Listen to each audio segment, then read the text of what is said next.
Hello everyone, welcome to my YouTube channel.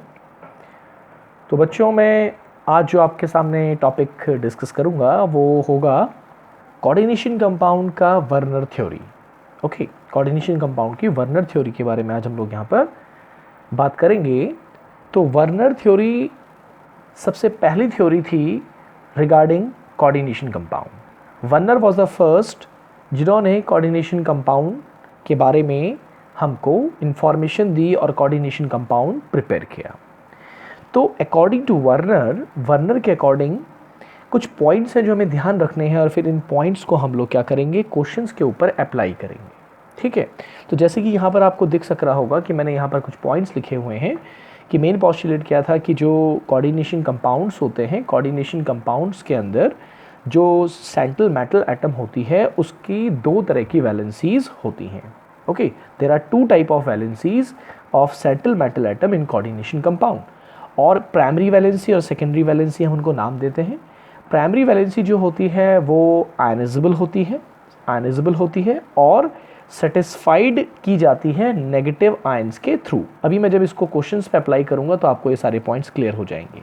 तो primary valency होती है जो कि आयनाइजेबल होती है और primary valencies are satisfied by negative ions. Okay, दूसरी बात, प्राइमरी वैलेंसी जो होती है बच्चों, अगर हमें किसी कोऑर्डिनेशन कंपाउंड में किसी सेंट्रल मेटल एटम की प्राइमरी वैलेंसी कैलकुलेट करनी है तो वो उसके ऑक्सीडेशन नंबर के बराबर होती है। जरा पॉइंट ध्यान रखिएगा, आप सेंट्रल मेटल एटम का ऑक्सीडेशन नंबर कैलकुलेट कीजिए और जितना भी ऑक्सीडेशन नंबर आएगा प्राइमरी वैलेंसी आपकी उतनी ही होगी जो कि आयनाइजेबल होती हैं और नेगेटिव आयन के थ्रू सेटिस्फाई की जाती हैं। तो ये सेकेंड और फिफ्थ पॉइंट मैंने आपके साथ डिस्कस कर दिया है, दोनों को मैंने जोड़ दिया है, तो फिफ्थ और सेकंड पॉइंट डिस्कस हो गया है। पहला पॉइंट आप पता चल गया आपको कि प्राइमरी और सेकेंडरी दो तरह की वैलेंसीज होती हैं। ओके, नाउ सेकेंडरी वैलेंसी जो होती है, सेंट्रल मेटल एटम की जो सेकेंडरी वैलेंसी होती है, ये सेटिस्फाइड की जाती है negative as well as neutral molecule के थ्रू।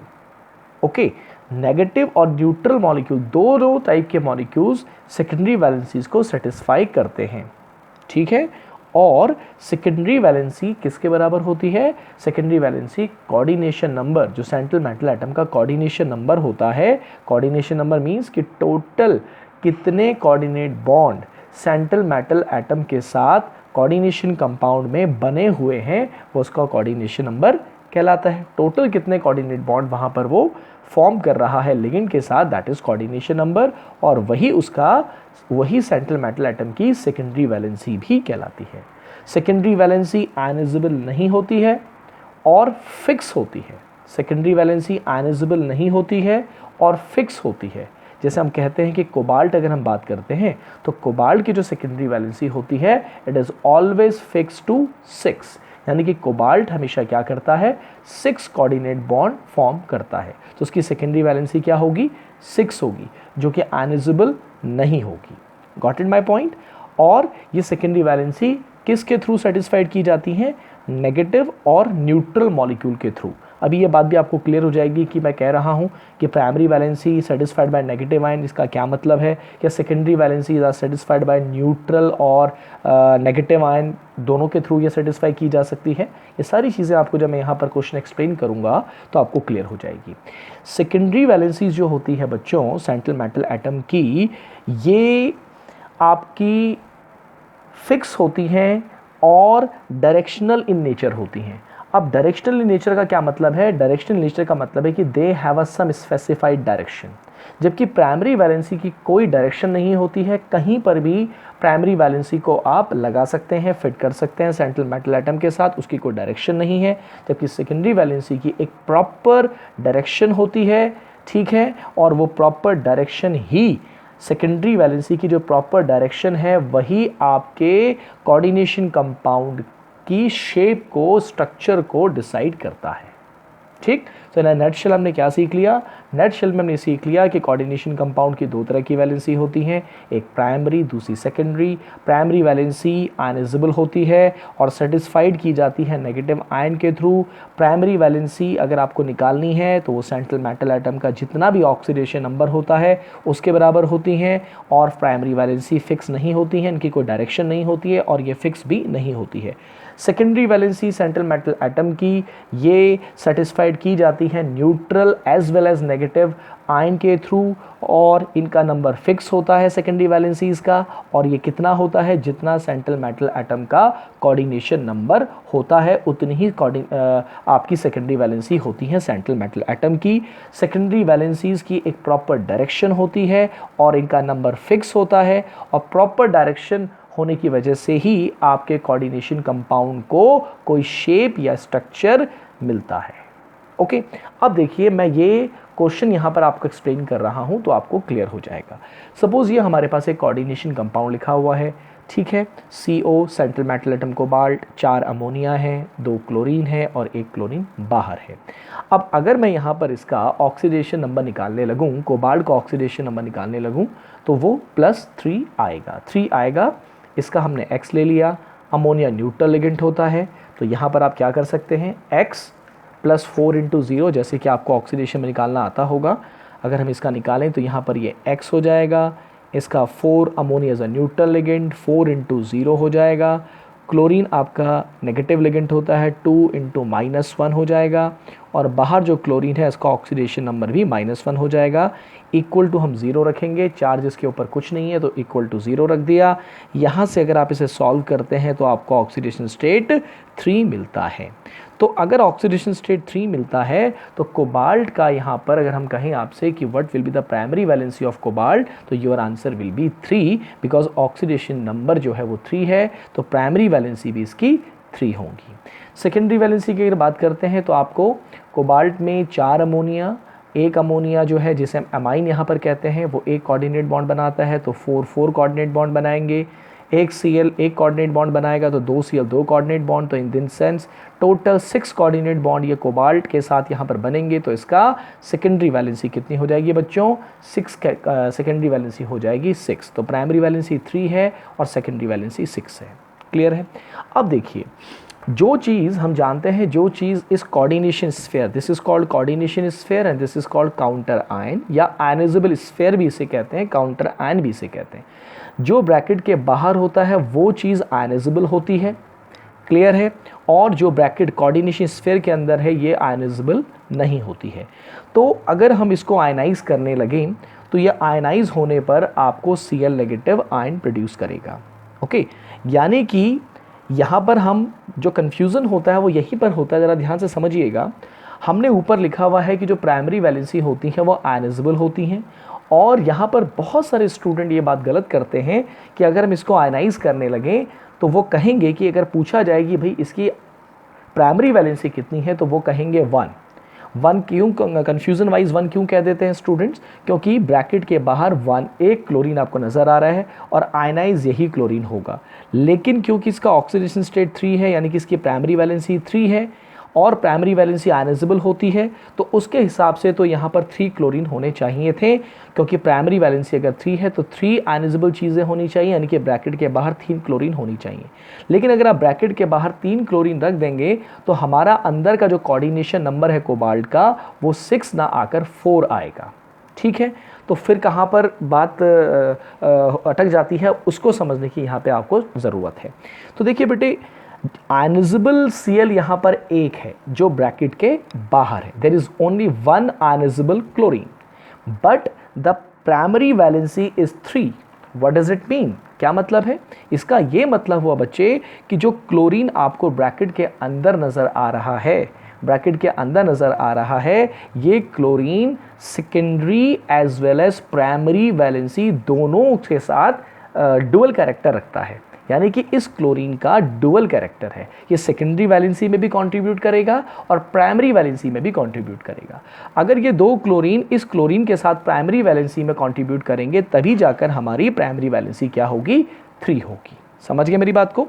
अब क्वेश्चन ये आ सकता है कि भाई हम अमोनिया क्यों नहीं कंट्रीब्यूट करेगा प्राइमरी वैलेंसी की तरफ। तो ऊपर वर्णन ने साफ बताया है कि primary valency are normally ionizable, ठीक है, and are satisfied by negative ions. तो कभी भी आपको अगर प्राइमरी वैलेंसी सेटिस्फाई करवानी हो तो कभी भी न्यूट्रल के साथ सेटिस्फाइड नहीं करवाई जाती है, हमेशा वो किसी नेगेटिव के साथ ही सेटिस्फाइड करवाई जाती है। इसीलिए हम लोग क्लोरीन को ही कहेंगे कि इसके अंदर डुअल कैरेक्टर है, ये primary as well as secondary valency दोनों एग्जिबिट करेगा।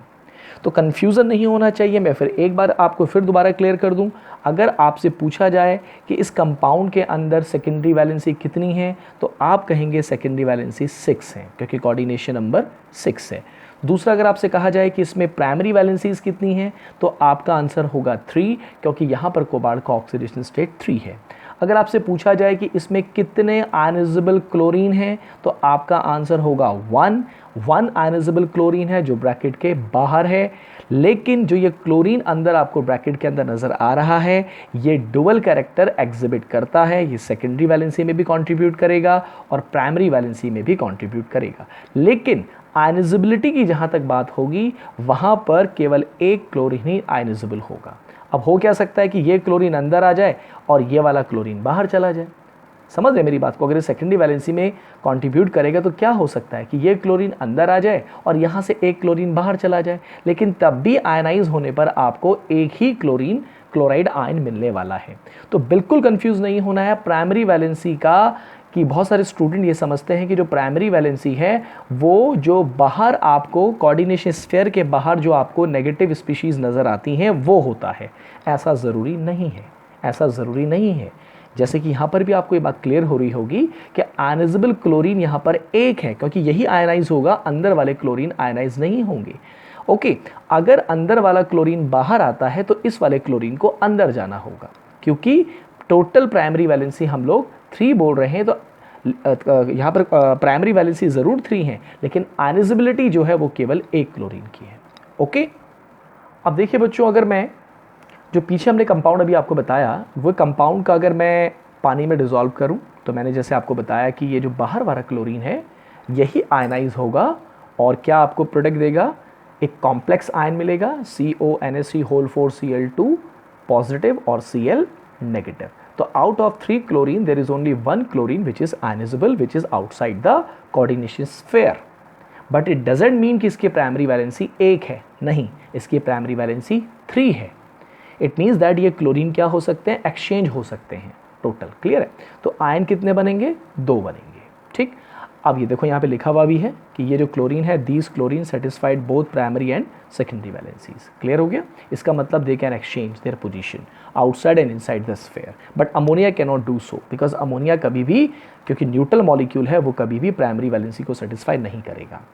अब अगर हम इसका स्ट्रक्चर बनाने लगे, इस कंपाउंड का स्ट्रक्चर बनाने लगे, तो ज़रा ध्यान से देखिएगा, क्योंकि यहाँ पर कोऑर्डिनेशन नंबर 6 है, यानी कि इसका जो ज्योमेट्री होगी बच्चों वो ऑक्टाहेड्रल होगी। अगर कोऑर्डिनेशन नंबर 6 है तो ज्योमेट्री हमेशा ऑक्टाहेड्रल होती है।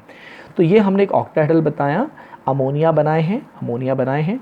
इसमें आपको 2 क्लोरीन, देखो अमोनिया आपको बनाने हैं डार्क लाइन से, ठीक है, डार्क लाइन से बनाने हैं। और जो, क्योंकि ये सेकेंडरी वैलेंसीज है और सेकेंडरी वैलेंसीज हमेशा डार्क लाइन से शो की जाती हैं। और यहाँ पर जो क्लोरीन है, 4 अमोनिया 2 क्लोरीन डार्क लाइन से बना दिए गए हैं। और जो ये क्लोरीन आपको बाहर दिखाई दे रहा है, ये प्राइमरी वैलेंसी जो शो कर रहा है, इसको हमने यहाँ पर डॉटेड लाइन से बनाना है। लेकिन अभी मैंने आपको पीछे बताया कि इसकी प्राइमरी वैलेंसी 3 है, इसकी प्राइमरी वैलेंसी 3 है। आयनाइजेबल क्लोरीन 1 है जो ब्रैकेट के बाहर है, लेकिन प्राइमरी वैलेंसी 3 है। ओके, तो वो प्राइमरी वैलेंसी और कौन से क्लोरीन सेटिस्फाई कर सकते हैं, अंदर वाले 2 क्लोरीन। लेकिन फिर मैं आपसे कह रहा हूं कि अगर ये क्लोरीन बाहर जाएगा तो बाहर वाले क्लोरीन को अंदर आना होगा, यानी कि अंदर का जो ये कोऑर्डिनेशन नंबर है ये बैलेंस रहना चाहिए। तो देखिए, एक क्लोरीन जो है वो प्योर प्राइमरी वैलेंसी में कंट्रीब्यूट करेगा, ये प्योर कंट्रीब्यूट करेगा। और जो ये 2 क्लोरीन हैं ये भी डुअल कैरेक्टर रखते हैं, तो इसलिए ये सेकेंडरी वैलेंसी भी एग्जिबिट करेंगे और साथ साथ में आप इन्हें डार्क डॉटेड लाइन से बनाएंगे तो ये प्राइमरी वैलेंसी भी सेटिस्फाइड करेंगे। तो इस तरीके से total 3 chlorine primary valency satisfy करेंगे, इसीलिए हम लोग इसकी प्राइमरी वैलेंसी को 3 बोलेंगे, क्योंकि ऑक्सीडेशन नंबर 3 है तो प्राइमरी वैलेंसी भी 3 है, लेकिन आयनाइजेबल क्लोरीन कितने हैं? 1 है। समझ गए मेरी बात को आप? चलिए कुछ और एग्जाम्पल देख लेते हैं तो आपको और क्लियर होगा। अब इस कंपाउंड को ले लीजिए। अब इस कंपाउंड में सबसे पहले आपसे पूछा जाए कि इसकी प्राइमरी और सेकेंडरी वैलेंसी बताइए, तो अगर इसका ऑक्सीडेशन नंबर निकालोगे तो अगेन ये 3 आएगा, ठीक है ना। कोबाल्ट का हमने x मान लिया, अमोनिया न्यूट्रल 6 × 0, Cl का कितना होता है? -1। तो अगर आप ऑक्सीडेशन में निकालो स्टूडेंट्स तो x यहाँ से निकालेंगे 6 × 0, यहाँ से निकालेंगे 3 × -1 because chlorine have a -1 charge. यहाँ से सॉल्व करने पे यू विल गेट 3। तो ऑक्सीडेशन स्टेट आपका कोबाल्ट का 3 आ रहा है। इट मीन्स दैट कि इसकी जो प्राइमरी वैलेंसी होगी वो 3 होगी। ब्रैकेट के अंदर आपको 6 अमोनिया नज़र आ रहे हैं। इट मीन्स दैट कि इसका कोऑर्डिनेशन नंबर 6 है, तो इसकी सेकेंडरी वैलेंसी भी 6 होगी। क्लियर? अब अगर मैं इसको पानी में डिसॉल्व करता हूँ, इस कंपाउंड को पानी में डिसॉल्व करता हूँ, तो बताइए कितने क्लोरीन आपके आयनाइजेबल होंगे? क्लोरीन जो है, जो बाहर आपको 3 क्लोरीन नज़र आ रहे हैं, ये 3 क्लोरीन आपके आयनाइजेबल होंगे क्योंकि ये ब्रैकेट के बाहर हैं। क्लियर? और अंदर कोऑर्डिनेशन नंबर 6 है, तो ये अंदर वाला जो कोऑर्डिनेशन स्फीयर है, इसके अंदर 6 लिगेंड आपको नज़र आ रहे हैं, 6 कोऑर्डिनेट बॉन्ड दिखाई दे रहे हैं, तो इसकी सेकेंडरी वैलेंसी 6 होगी। तो टोटल आपको कितने आयंस मिलेंगे अगर हम इसको आयनाइज करें? तो टोटल हमको 3 तो ये मिलेंगे, 3 ये मिलेंगे और एक आपको कॉम्प्लेक्स आयन मिलेगा, यानी कि टोटल आयंस आपको 4 मिलेंगे। तो यहाँ पर बताएं, सेकेंडरी वैलेंसी 6, प्राइमरी वैलेंसी 3 और आयनाइजेबल क्लोरीन 3।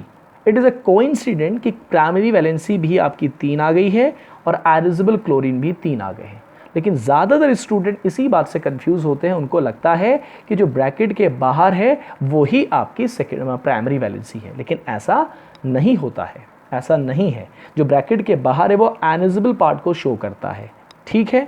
प्राइमरी वैलेंसी अगर आपको देखनी है तो आपको ऑक्सीडेशन स्टेट निकालना होगा, ठीक। तो क्लियर है? चलिए अगर हम इसका स्ट्रक्चर देखते हैं, जो मैंने आपको कंपाउंड पीछे बताया, अगर हम इसका स्ट्रक्चर देखते हैं तो आपको क्या मिलेगा? देखो बच्चों, यहाँ पर 3 क्लोरीन जो है, प्राइमरी वैलेंसी हमने 3 बताई है, और ये जो क्लोरीन है ये आयनाइजेबल क्लोरीन है, कोऑर्डिनेशन नंबर इसका 6 है। तो कोबाल्ट के साथ आप 6 तो क्या बना देंगे? सेकेंडरी बॉन्ड बनाएंगे, यानी कि सेकेंडरी यानी कि आप डार्क बॉन्ड बनाएंगे, जो हम सेकेंडरी वैलेंसी या डार्क लाइन से शो करते हैं। और यहाँ पर प्राइमरी वैलेंसी 3 है, तो 3 क्लोरीन आपको ब्रैकेट के बाहर नज़र आ रहे हैं, तो 3 क्लोरीन को आप डैश लाइन से बनाओगे। ये ऑक्टाहेड्रन के कॉर्नर्स पे, जो ऑक्टाहेड्रा होगा उसके 6 रेगुलर कॉर्नर्स पे आ जाएगा। क्लोरीन जो कि प्राइमरी वैलेंसी यहाँ पर एग्जिबिट कर रहा है, इसको हम लोग डॉटेड लाइन से कहीं पर भी शो कर सकते हैं। तो यहाँ पर जितने भी क्लोरीन हैं वो सारे आपके कोऑर्डिनेशन स्फीयर के बाहर हैं, सारे आयनाइजेबल हैं और इसकी प्राइमरी वैलेंसी में भी कंट्रीब्यूट कर रहे हैं, क्योंकि इसकी प्राइमरी वैलेंसी जो है वो 3 है और आयनाइजेबल क्लोरीन भी यहाँ पर 3 है। इसका मतलब यहाँ पर कोई भी क्लोरीन डुअल कैरेक्टर शो नहीं कर रहा है, जैसे कि ऊपर वाले क्वेश्चन में कर रहा था।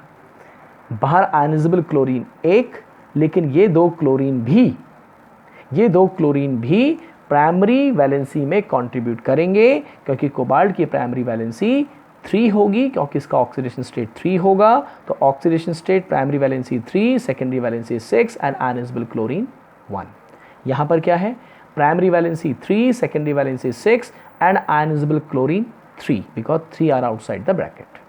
क्लियर है? तो all the chlorine here are contributing towards primary valency only, ठीक। तो अगर हम इसका स्ट्रक्चर देखें बच्चों, तो किस तरह का स्ट्रक्चर यहाँ पर आएगा? देखिए ज़रा, ये देखिए हमने ऑक्टाहेड्रा बना दिया है और 6 अमोनिया मैंने दिखा दिए हैं रेगुलर 6 कॉर्नर्स ऑफ ऑक्टाहेड्रा पे, और 3 क्लोरीन आपको नज़र आ रहा है आउटसाइड द ब्रैकेट, जो कि आयनाइजेबल हैं और सेकेंडरी वैलेंसी प्राइमरी वैलेंसी में कंट्रीब्यूट कर रहे हैं। वो 3 क्लोरीन आप कहीं पर भी इनको प्लेस कर दीजिए डॉटेड लाइन से। समझ गए? चलिए और एक एग्जाम्पल ले लेते हैं, आपको और क्लियर कर देगा। ये कंपाउंड अगर मैं आपके सामने, देखो सब कोबाल्ट के मैंने लिए हुए क्वेश्चन आपको एक्सप्लेन करने के लिए। अगर मैं एक क्वेश्चन लेता हूँ और आपसे कहता हूँ कि बताइए यहाँ पर प्राइमरी वैलेंसी कितनी है, तो पहले ऑक्सीडेशन स्टेट निकाल लीजिए, अगेन यहाँ पर 3 आएगा, ऑक्सीडेशन स्टेट 3 आ जाएगा। उसके बाद इसकी प्राइमरी वैलेंसी कितनी हो जाएगी, 3 हो जाएगी, प्राइमरी वैलेंसी 3। कोऑर्डिनेशन नंबर यहाँ पर 6 आ रहा है, 3 अमोनिया यानी कि अमाइन और 3 क्लोराइड हो जाएंगे, क्लोरिडो हो जाएगा, तो ऑक्सीडेशन स्टेट यहाँ पर 6 आएगा, 3 कोऑर्डिनेट बॉन्ड ये बनाएंगे, 3 ये बनाएंगे, तो टोटल कोऑर्डिनेट बॉन्ड 6 बनेंगे, यानी कि कोऑर्डिनेशन नंबर 6 है, तो सेकेंडरी वैलेंसी भी 6 है। अब अगर मैं आपसे कहूँ कि इसको मैं पानी में डिसॉल्व करता हूँ तो बताइए कितने आयंस आपको देगा। तो क्योंकि ब्रैकेट के बाहर कुछ भी नहीं है, ये आयनाइज नहीं होगा।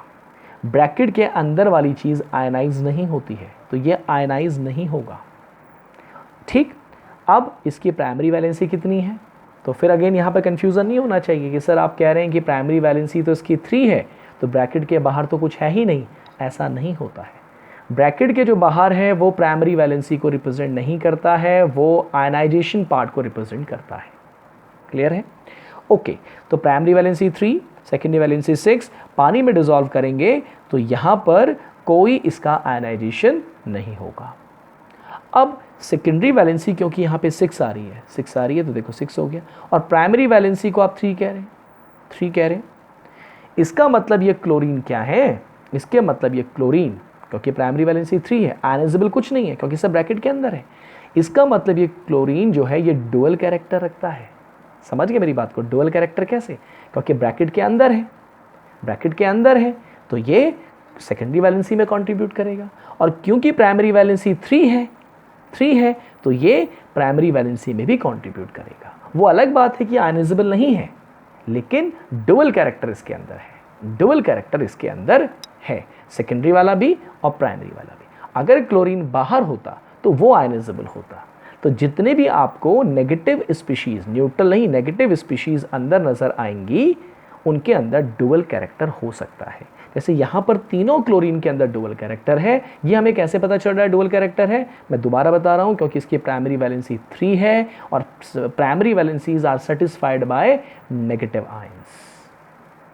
ठीक है, तो इसकी प्राइमरी वैलेंसी 3, सेकेंडरी वैलेंसी 6, बाहर कुछ नहीं है तो ये आयनाइज नहीं होगा। अगर इसके स्ट्रक्चर की बात देखें तो देखिए आप, 3 अमोनिया आ गए हैं, 3 क्लोरीन आ गए, लेकिन क्लोरीन डार्क में भी रिप्रेजेंट करेंगे और डॉटेड लाइन से भी रिप्रेजेंट किया जाएगा। डार्क लाइन ये बात इंडिकेट करती है कि ये सेकेंडरी वैलेंसी को कंट्रीब्यूट कर रहा है, और डैश लाइन ये इंडिकेट करती है कि ये प्राइमरी वैलेंसी को भी कंट्रीब्यूट कर रहा है।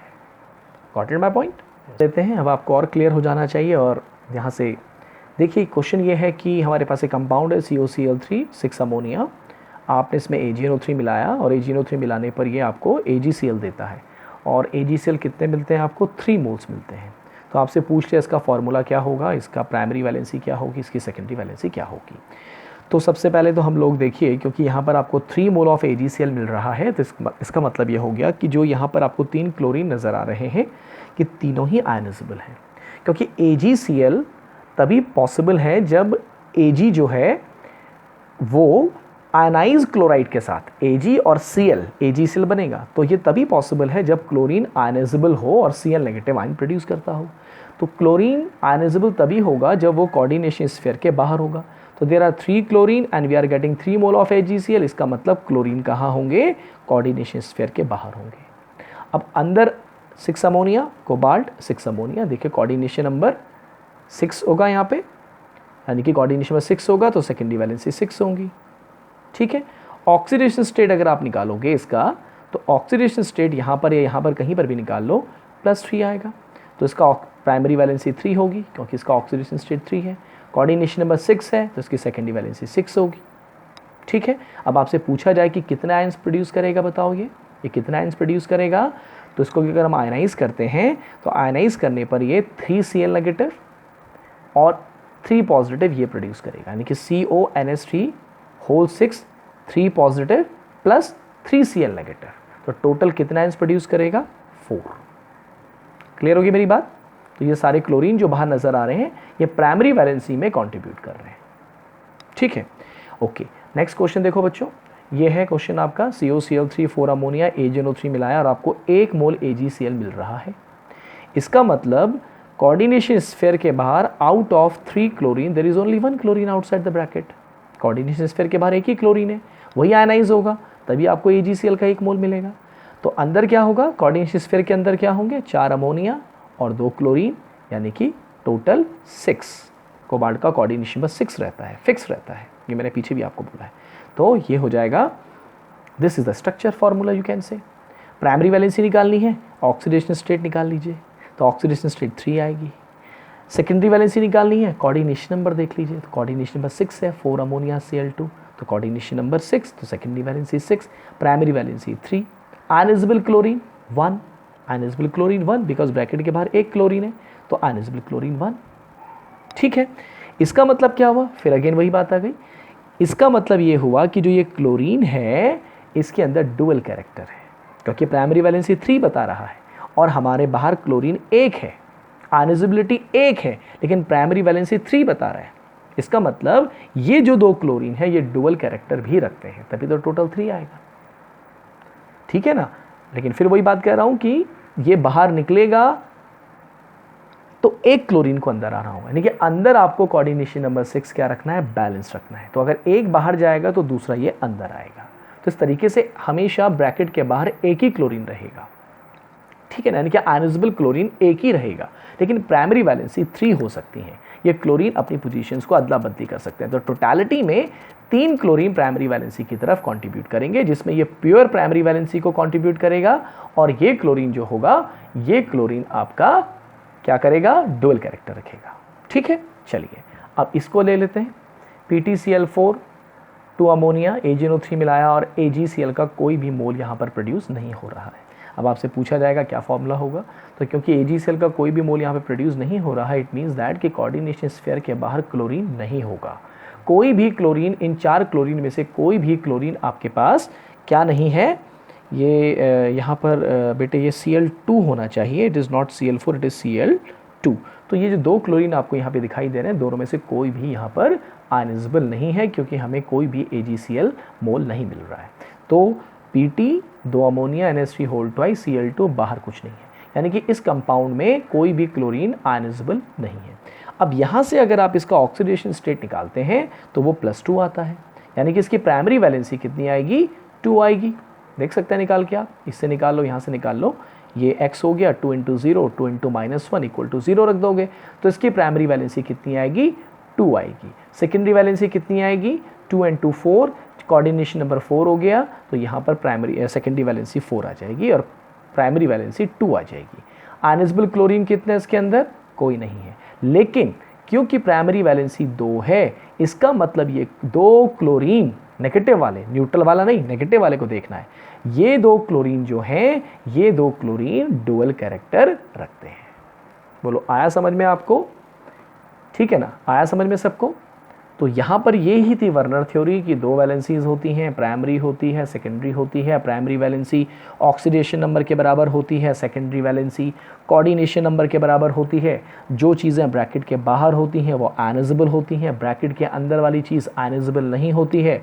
ऑक्सीडेशन स्टेट आपका प्राइमरी वैलेंसी को रिप्रेजेंट करता है, कोऑर्डिनेशन नंबर आपका सेकेंडरी वैलेंसी को रिप्रेजेंट करता है। प्राइमरी वैलेंसी हमेशा नेगेटिव आयन से सेटिस्फाई की जाती हैं, प्राइमरी वैलेंसी हमेशा नेगेटिव आयन से सेटिस्फाई की जाती हैं, और secondary valency neutral as well as negative. अब देखो सेकेंडरी वैलेंसी में न्यूट्रल भी आ रहा है और नेगेटिव भी आ रहा है ना, तो दोनों सेटिस्फाई कर रहे हैं सेकेंडरी वैलेंसी को। भाई कोऑर्डिनेट बॉन्ड तो न्यूट्रल भी बना सकता है और नेगेटिव भी बना सकता है, दोनों बना सकते हैं। जितने कोऑर्डिनेट बॉन्ड बनाएगा सेकेंडरी वैलेंसी उतनी हो जाएगी, लेकिन प्राइमरी वैलेंसी हमेशा केवल नेगेटिव से ही सेटिस्फाई की जाएगी, यानी कि ब्रैकेट के बाहर जो आएगा अगर बात करेंगे तो नेगेटिव आयन ही उसको सेटिस्फाई करेगा। तो इस तरीके से वर्नर ने अपनी थ्योरी को कोऑर्डिनेशन कंपाउंड के लिए प्रपोज किया। ठीक है, तो इसी तरीके के क्वेश्चंस आपसे पूछे जाएंगे, कंपाउंड दे देंगे, इतने मोल AgCl बनता है, बताइए इसका फॉर्मूला क्या होगा, इसकी प्राइमरी वैलेंसी क्या होगी, इसकी सेकेंडरी वैलेंसी क्या होगी। ठीक है, और इतना ज़रूर समझिएगा बच्चों की स्ट्रक्चर कभी आपको नज़र आए और स्ट्रक्चर में आपको ये दिख जाए कि कहीं पे डॉटेड लाइन नज़र आती है तो वो प्राइमरी वैलेंसी को रिप्रेजेंट करता है। अगर किसी कंपाउंड में आपको डार्क लाइन और साथ साथ डॉटेड लाइन भी नज़र आ रही है, जैसे क्लोरीन के अंदर डार्क लाइन भी है और डॉटेड लाइन भी है, इट मीन्स दैट कि ये chlorine primary valency as well as secondary valency दोनों में कॉन्ट्रीब्यूट कर रहा है, दोनों में कॉन्ट्रीब्यूट कर रहा है। ठीक है, क्लियर हो गया। तो उम्मीद करता हूँ आपको अच्छे से टॉपिक समझ में आया होगा। All the best to all of you, thank you very much.